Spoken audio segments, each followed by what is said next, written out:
শুভ নববর্ষের আন্তরিক প্রীতি, শুভেচ্ছা এবং অভিনন্দন এবং ভালোবাসা সকলকে। Happy new year 2025।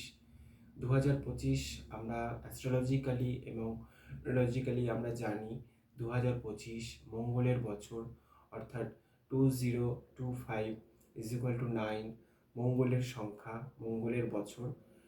আশা করি মঙ্গলের এই বছরটি সবার ক্ষেত্রেই একটা ইউনিক বছর হিসাবেই গণ্য হবে এবং 2025 আমরা অ্যাস্ট্রোলজিক্যালি যারা জানি 2025 সালটি মহাভারতের যুদ্ধের সময় যে ঠিক গ্রহ অবস্থান ছিল, ঠিক 2025 সালটাতেও আমরা সেই রকমই খানিকটা গ্রহ অবস্থান পাচ্ছি এই 2025 সালটায়।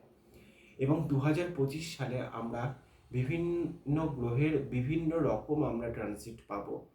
বিশেষ করে 2025-এ সব থেকে বড় ব্ল্যান্ডার বৃহস্পতির ট্রানজিট আমরা পাচ্ছি। কারণ বৃহস্পতি একটা বছরের মধ্যে 3টে রাশি অতিক্রম করছে এবং আমরা শনির ট্রানজিট পাচ্ছি বছরের 3 মাসের মাথায়, অর্থাৎ মার্চের 29 তারিখে। আমরা রাহুর ট্রানজিট পাচ্ছি 2025-এ কুম্ভ রাশিতে।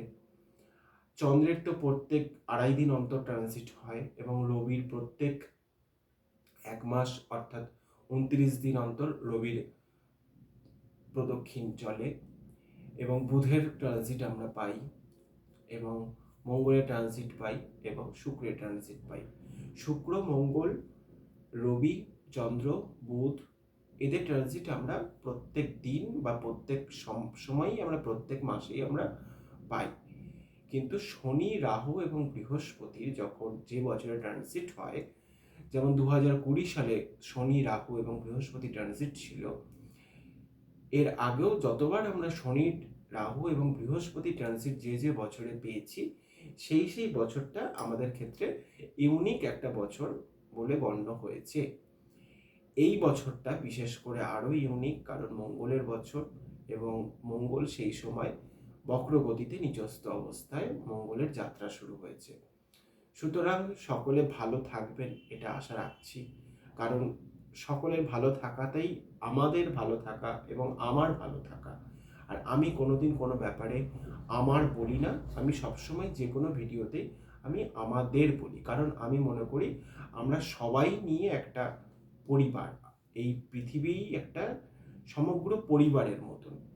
কারোর হানি অর্থাৎ আমারই হানি, আমাদেরই হানি। একটা সামান্য পশুরও হানি কখনোই কাম্য নয়, মানুষ তো অনেক বড় জিনিস।